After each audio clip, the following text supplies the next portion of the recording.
Good morning, everyone. We are going to see the important three 200 points of DRA training class. The debt recovery agent training is important who are involved in the debt collection process.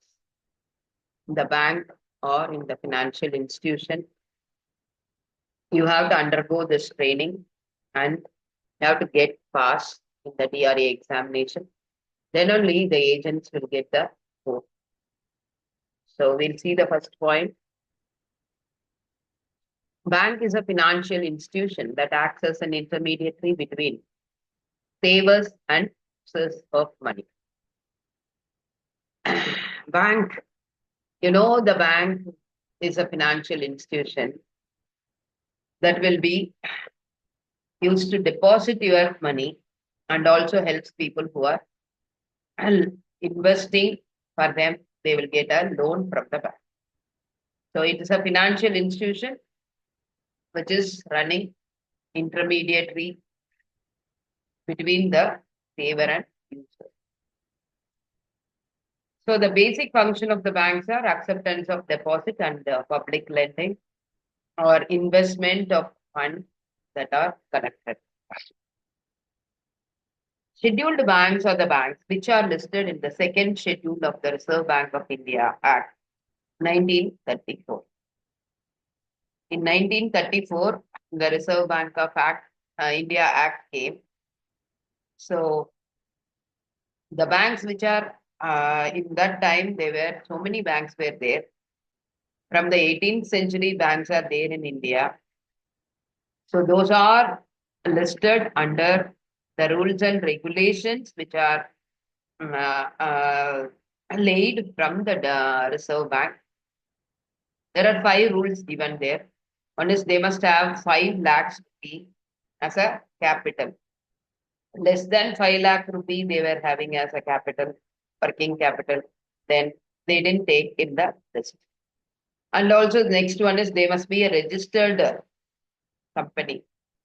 Bank must be registered one. And they have to follow Reserve Bank rules. As and when the Reserve Bank will be giving some regulatory rules and regulations that have to be followed by the banks which are there in India, they have to follow Reserve Bank rules. Then next one is they have to if it is a cooperative bank or society under cooperative society, they have to register that, or in Companies Act, according to the Companies Act, they have to register it. And they have to be very cautious. The money laundering is not at all done within the bank. Whatever money comes in is a hard earned money and it is a white money. See that the banks are not helping for the illegal activities. So these all are the rules and regulations only for in the second schedule. These all are satisfied, then only they have taken in their list of banks. Those are scheduled banks they will follow. So public sector banks are those where 51% or more share capital is held by Government of India. So whenever it comes to public sector banks, half of the holdings will be there with the government. Say if it is some nationalized bank, more than 65-70% also within the government, and rest only will be shared with public. So government and public both are sharing. That's why it is called as a government bank or public sector bank. Capital structure of a regional rural bank is central government 50%, state government is 15%, sponsoring bank is 35% of shares. So this is the 100% capital which are used for the RRB. RRBs are the banks which are there in the rural areas. That is in villages. Foreign banks are the banks which are incorporated in a foreign country, granted license by the RBI. The banking business in India through the year and Indian branches. So they are in the foreign country, they are having their head office and branches and all, but they have one of the branch in India.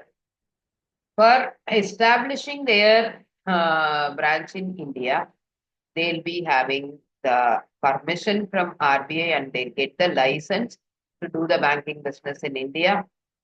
Then they will do the business in the such 46, 43 to 46 banks are there from other foreign countries. They are doing business in India.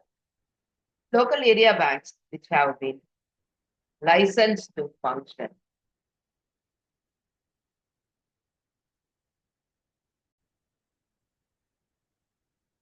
So the local area banks, which have been given license to function in specified local areas, are called not or not highly capitalized. Those are also commercial banks only, but they are in a geographically connected, say it is only three districts or two districts. In one central place, they will be having their head office and also they work in this two, three districts one. Those are called as local area banks. And they are also the banks which are commercial, but they won't be there. Nationalized banks means everywhere they have the branches throughout the India, but local area banks will be there within two, three districts one. The place is restricted and they are not that highly capitalized. Very small capital only when you are comparing to the commercial banks.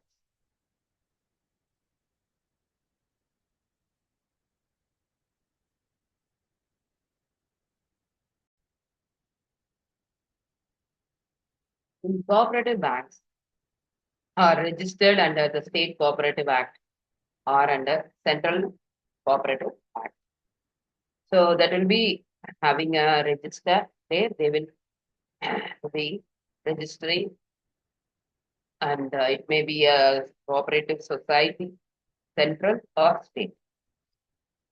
Electronic bank has opened new channels like mobile banking, internet banking, credit cards, ATM banking. All these came into picture when the mobile banking was very, very popular nowadays. Electronic banking has really a gift for the new generation of banking so that the quick processing they have achieved through all the channels. That's what we can say. 24 by 7 today we are able to take the money or any transactions we can do. Earlier it was not like that. Only restricted banking hours we have to go there, stand in the queue. If 2 to 3 days holidays, that would be a problem like that. When electronic banking came, that really gave a good opening of new channels. As per anti-money laundering or KYC, that is know your customer rules. 2005, RBI issued a directive to all the banks compiling the procedure of know your customer in respect of all their new existing domestic and non-resident customers. They may be a NRE customer, NRO customer. If they'll be having a lot of pensioners in the bank and they are having existing customers who are in India, who are in abroad, everyone have to be collected with their KYC. They issued a rule in 2005. Prevention of Money Laundering Act is in the year 2002. RBI rule came in this KYC. These all are implemented in 2005. And complete implementation, you can say, in the year 2006. They are keep on telling you have to enroll 2000, December 6th, 31st is the last date. You have to give your Aadhaar card, like PAN card, all these were asked by the bank. But people are that time only started taking all the Aadhaar card and all the biometric proof for their unique identity. So those all are the things in 2005, 2006. Completely it is implemented now. Now they can update also whenever they want e-KYC also there. KYC establishes identity proof, residence proof by specified documentation evidences. For the identity proof, they are having a photo identity and also for residence proof where you are having a address in it. For example, your Aadhaar card can be used as a identity proof and also the residence proof. Both you can use it. Those specified documentation evidences required as a person is having a loan account or a credit card account or a normal savings bank account or whatever they are establishing their bank account, the opening time itself KYC is required. Power of attorney is a document stamp as per Indian Stamp Act given by the customer, that is principal, to his or her bank where the authorizing is attorney agent named therein to operate the account. So you are giving the power to somebody. Maybe you are blood related or a person who are you are trusting. As you are not well, or you are a NRI person, so you are giving the attorney to your wife. Like that, we are giving power of attorney. That is a document. So that have to be written only in the stamp paper. That is stamp paper means a stamp act they have to follow. And the power of attorney will be given. That is whoever the agent they are naming it or their wife or to operate their account who are giving the authority that will be mentioned. When illiterate persons are allowed to operate open the savings bank account, but they are not given checkbook facility. As they are illiterate, they couldn't sign, so current account and checkbook facility is not given to the illiterate persons. They will be given the with savings bank account and FDs they can open, but they won't give you the current account. Hybrid deposits are the flexi deposits combine the features of demand saving bank deposits and term deposits. Thus, the hybrid is the saving bank deposit. Hybrid is a mixture of these two. So here best part and there best part. On demand, they will give you automatic switchover will be there. So you need not go to the bank and tell for making FD, you need not go every time to the bank. So automatically from this account to that account, it will switch over. That's called hybrid deposit. But for hybrid deposits, minimum deposit amount in so each and every bank they'll be having 2 lakhs amount must be there. Then only they will go for a hybrid action. So they have some norms to operate the hybrid deposits. The main features of the current accounts are there are no restrictions on the number of amount withdrawal from as deposits. So in current account, you can't say that you have to deposit only 3 times. You have in a day you have to take only 10,000 rupees, 20,000 rupees. Only 1 lakh transaction you have to there. There is no restrictions there. Whenever it is a current account, there is no restriction. If you are having a savings bank account, then only these many times you have to take this much amount 1 week like that. There will be some restriction. The accounts are not interest bearing, and each current account provides with a checkbook facility. So checkbook facility will be provided for the current account, and also uh, it is a account where we are taking advance amount. So it is a credit you are getting. You are getting a finance facility from the account. Overdraft facility you are getting. So they won't give an interest for that. So that is the current account.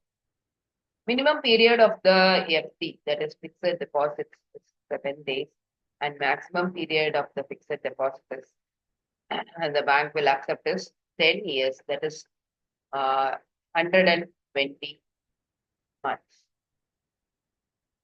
When the interest is added to the depositor against paying it immediately to the depositor, the interest is said to be capitalized, that is compounded and earns interest during the next time period for compounding. So whenever a person is depositing the bank, so they'll be compounding their interest. So for 3 months once the interest is combining with the principal, then it is called reinvesting it. So when you are doing this one, that is called compound interest. In the compound interest, a principal and interest both are compounded every time. So you will get power of compounding. The power of compounding is a wonder, they will be saying. Einstein tells that power of compounding is a wonder if you understand it. If you are not understanding it, then you will be paying for your compound interest. For example, you are taking a loan. If you are understanding compound interest, for interest, you have to get another interest and you have to pay more. You are understanding it, you never quit your EMIs. Even some critical, crucial moments also, they'll see that this way because they understood compounding interest. Otherwise, we are not understanding it, then you have to pay for it. That's what. So compounding is the best idea, the good one, if you understand it and use it this way. But you are not understanding, then you have to pay for it. Check is an instrument that is exclusive to the banking system. No other institution is empowered to operate the deposit account scheme where the transactions are carried out by the so in the post office, in agri society or anywhere, the checks won't be there. Only saving banks accounts will be other than post office and saving bank account and primary agri society. Nowhere you can see the check form. So check will be no other institution will have the like NBFCs and all won't have a checkbook facility. A check may be crossed by the drawer, issue and holder by the drawing on its face two parallel transverse lines. So you know that check is a negotiable instrument which can be used in the place cash you can use it and check will be always use the CTS 2010 will be followed. Check truncation system will be followed in the bank. Nowadays, to scan the check, they are using the UV scanner. So when you are giving a check to somebody, then uh, the person will give the check to some other person and they are asking to remit in the bank or any problem comes, then it is better to cross the check and give to others. So in the account there, a money transaction will happen. So they won't give in the hand. So when it is crossed, they will be writing account payee only. It is a uh, not negotiable. Like that, they'll be writing some words within the lines. So the two transverse lines, the parallel lines are called as crossing in that. Check is payable to order can be negotiated only by endorsement and delivery by the payee and the or endorser. So the check is payable to order means they will be having a longy as a one paper. There it will be written the what way it have to be endorsed on delivery, how what the thing have to be followed. They will be writing it. So while what is written on the endorsement that will be followed on the delivery that is called pay order. They will be following that as a check as a payable to order. The obligation of the check, obligation of bank to the maintain the secrecy of the account of the customer, even after the customer account is closed. So one person is transferring from one place to another. He want to close his account as he was. He's transferred. So after he is moving also, that will be they will be maintaining the